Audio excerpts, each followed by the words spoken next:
been a starter.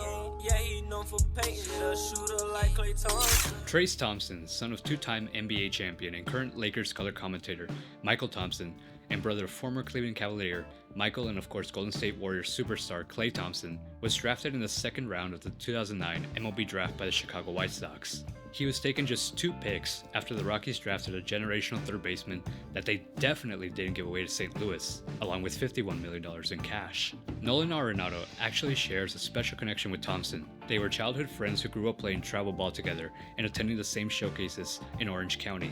And the fact that they were drafted so close together shows you the kind of talent available in that 2009 draft. Because while Thompson has certainly had his journey to the show, no one ever questioned the work ethic or raw abilities of the multi-sport high school athlete. After all, why doubt a member of the Thompson clan? Fires for 3, yes! Golden State by 3! As expected when you come from such an athletic family, Trayce Thompson is a man of many talents, not the least of which is basketball, as he helped lead his high school team to a state title in 2008. And being the youngest of 3 tight-knit brothers, he does like to brag about how Klay is not better than him at anything other than basketball. But Trayce Thompson's first love was baseball, so much so that he would earn the nickname Bam Bam in his family for always carrying around a baseball bat. And Trayce would quit the basketball team in his senior year to focus solely on baseball. However, as much as he loved the game, Thompson endured his fair share of struggles upon getting drafted.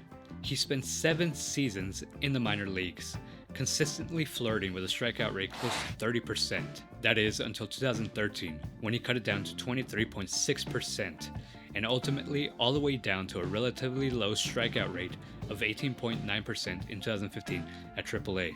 The work Thompson put in to make more contact had paid off. On August 4, 2015, Trayce Thompson made his major league debut, going 0 for 1 in a pinch hit appearance. But 3 days later, he would sub in for an injured Adam Eaton and went 2 for 4 with a run scored and a ground rule double. Thompson wouldn't look back. He finished the year with an .896 OPS and in 44 games hit 47% better than league average by OPS plus. After the season, the White Sox made another one of their infamous win-now trades and dealt Thompson in a 3-team trade with the Dodgers and Reds that netted them the Todd Father. For Thompson, getting traded to the Dodgers must have felt like winning the lottery. He is returning closer to home and going to a front office and organization known for getting the most out of its players. Now, I'm sure the Dodgers thought they were getting a bit more than a 4th outfielder, as Thompson's scouting reports always highlighted his speed and athleticism in the outfield, to go along with power and strong pitch recognition. And as we all know, the Dodgers love themselves some athletic prospects with good plate discipline. But I don't think even Andrew Friedman and his staff could have envisioned Trayce Thompson's massive impact at the beginning of 2016, when he quote-unquote carried the Dodgers, as described by manager Dave Roberts. Untimely injuries to starters Andre Ethier and Yasiel Puig gave Thompson a bit of a runway to begin the 2016 season, where he played all over the outfield. Through his first 40 games, Thompson hit .279, .342, .538 for an .881 OPS, along with 7 home runs in just 114 plate appearances. However, over his last 40 games of the season, Thompson hit just .182 with a low OPS of .626. To add insult to injury, Thompson was placed on the injured list in July with a back injury, which probably contributed a bit to his latter struggles. He would be shut down for the season after an X-ray revealed multiple fractures in his back. It was an incredibly frustrating end to Thompson's magical carpet ride season in 2016, considering the work he had put in the offseason prior. As his winter workout buddy Nolan Arenado described it, Thompson never stopped working. I remember in the offseason telling him, "Your swing's different, you look more confident, I think good things are going to happen in 2016. So 2017 came around and Trayce Thompson couldn't get back to his prior production. He only made it into 27 major league games and hit .122 during his time with the big league club. He didn't fare much better in the minor leagues, putting up only a .632 OPS in 95 AAA games. Thompson couldn't figure out what went wrong. As he tells it, "I was normal from day one. I thought so, but I didn't have a whole lot of reps in spring training. I pushed for it, but they were kind of guarding me. It is what it is. It showed in my results. I wasn't myself, you know. I thought in 15 I really turned a corner baseball-wise with everything. Mechanics, production, so to take a step, 9 steps really back, was tough." With the Dodgers reacquiring Matt Kemp and once again having the loaded outfield, along with Thompson being out of minor league options, LA designated Trayce for assignment on March 27, 7th, 2018, and this is the part of the story where Trace gained the nickname Traveling Thompson. Thompson on a switch, now a double. They force him to get rid of it, and he travels in the corner.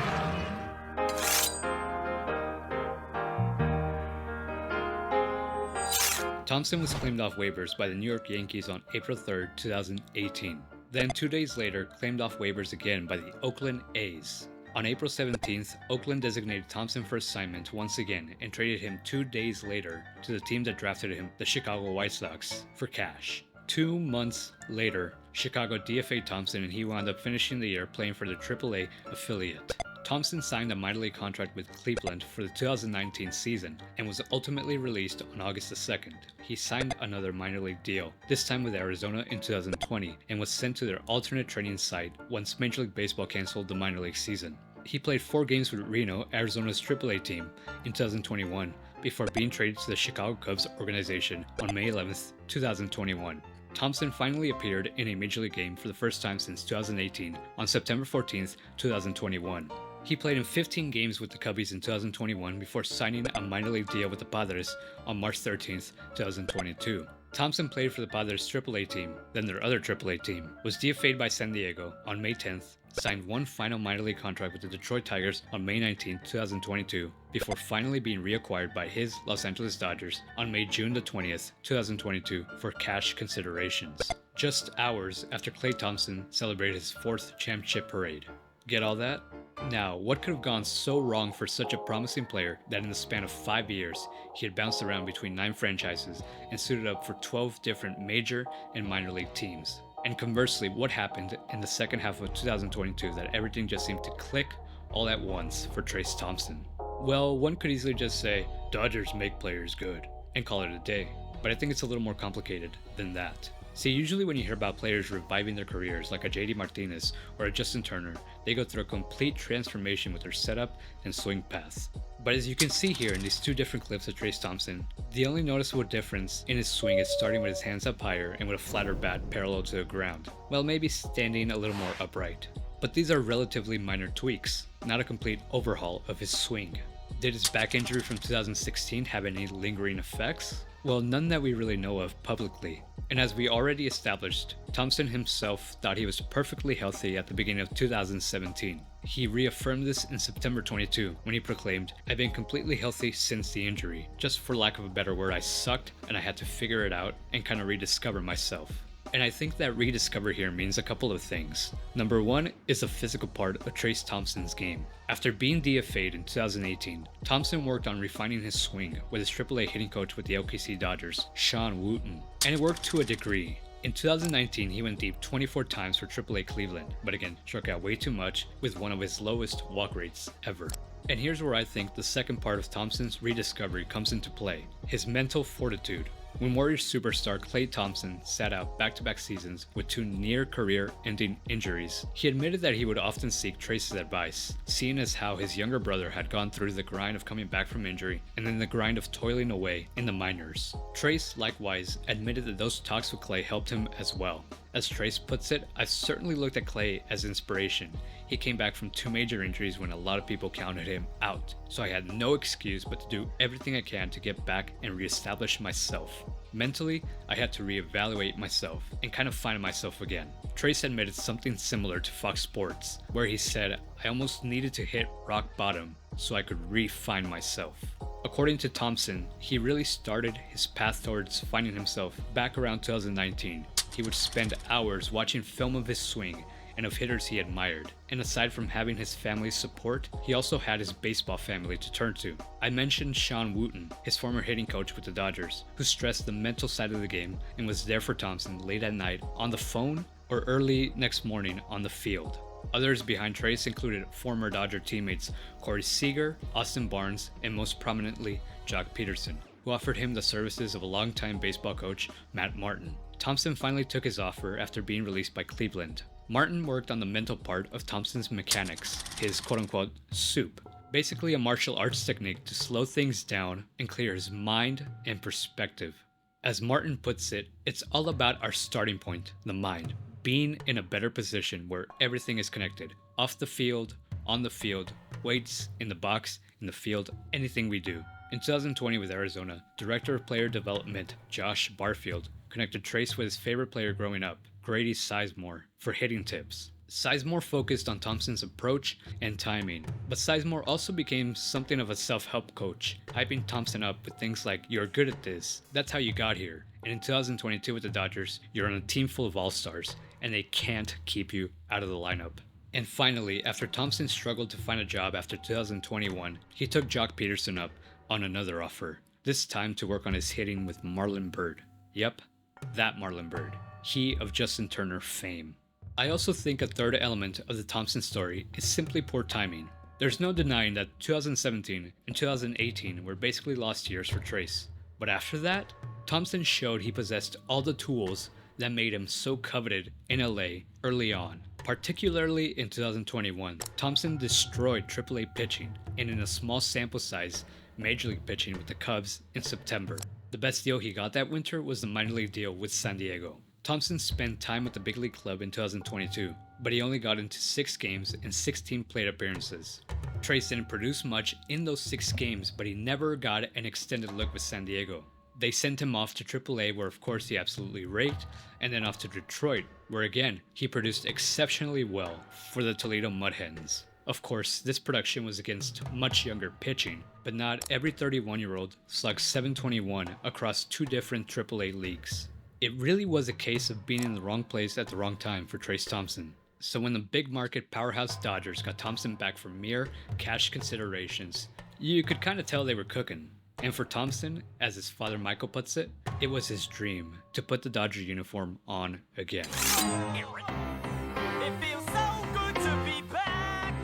Upon Trayce Thompson's return to the Dodgers, he immediately made his presence felt. He went 2 for 4 across 3 games in Cincinnati, including his first home run with the Dodgers in 5 years, almost to the day. Thompson became one of LA's most valuable players, ranking 6th in Fangraphs WAR among Dodger position players despite appearing in less than half the team's games. By WRC+, he hit 42% better than the league average in 2022, a mark equal to that of some dude named Shohei Ohtani, of course in way less plate appearances. And it's what Thompson did underneath the surface at age 31 that should impress you the most. Trayce Thompson hit the ball as hard as NL MVP Paul Goldschmidt, barreled the ball at the same rate as Byron Buxton, and walked at a 12.5% clip, which ranked 20th in all of baseball amongst players with at least 250 plate appearances, and ahead of elite hitters like Goldschmidt and teammate Freddie Freeman. Combine those qualities with an increase in average launch angle and decrease in ground balls, and you get your prototypical StatCast era hitter, and a very valuable one at that. On top of his hitting accomplishments, Thompson also graded out above average defensively, both by StatCast's outs above average and defensive runs saved. And although his home to first time clocked in a bit slower than in his heyday, Thompson's sprint speed of 27.8 feet per second still remained right around his career norms, and of course was still above average across Major League Baseball. All of this is to say that entering his age 32 season, Trayce Thompson still possesses the same tools that once made him an attractive diamond in the rough for the Dodgers more than a half decade earlier. And considering that Thompson's only getting paid $1.45 million this season, and even better, that the Dodgers only gave up straight up cash to Detroit, Thompson has to be one of, if not the most valuable contract in Major League Baseball this season. Of course, that's not to say that 2022 went all swimmingly for Thompson once he donned the white and blue. Take one dive into Thompson's offensive stats, and you'll immediately notice that while yes, the power and walks were there, so too was an astronomically high strikeout rate of 36.5%, as he particularly struggled with fastballs on the upper part of the plate and against off-speed pitches.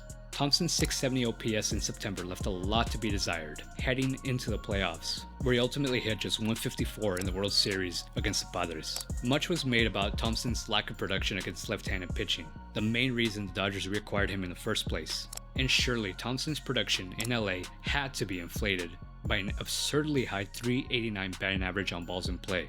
So you can understand why heading into the offseason, there were valid concerns about incoming regression for Trayce Thompson, especially as he entered his age 32 season, when hitters typically tend to decline. And per Thompson's personal testimony to Sports Illustrated, he admitted himself that he struck out way too much. So will regression and father time finally come for Trayce Thompson in 2023? It's certainly possible, But as Trayce Thompson has already shown, he's more than capable of proving the impossible. He's been everything in his great game of baseball. From top prospect to trade bait to depth piece to fourth outfielder to fringe major leaguer to journeyman to starting outfielder on the best team in baseball. And heck, even an international star. He'll be the answer to the following trivia question: who was the first player in MLB history to hit 3 home runs in one game, all at the same exit velocity? It's probably a stat that doesn't mean much in the box score, but one that I find pretty cool nonetheless. And above all else, he is a Dodger, adored in LA, and forever associated as one of the greater success stories in the Friedman era. Speaking of Andrew Friedman, this is what Thompson's boss told the LA Times upon reacquiring Trayce. He made a strong impression when he was here. He was someone we watched closely and always rooted for. His former teammate Jock Peterson praises his perseverance, stating that being in the big leagues and then being in the minor leagues, when you know you're capable of being in the big leagues for multiple years, it takes a very mentally strong person to be able to persevere through a lot of that. Ditto for his brother Clay, who told GQ magazine, this guy battled through a strenuous rehab right when his career was taking off, and then had to go back down to the minors and do it all over again.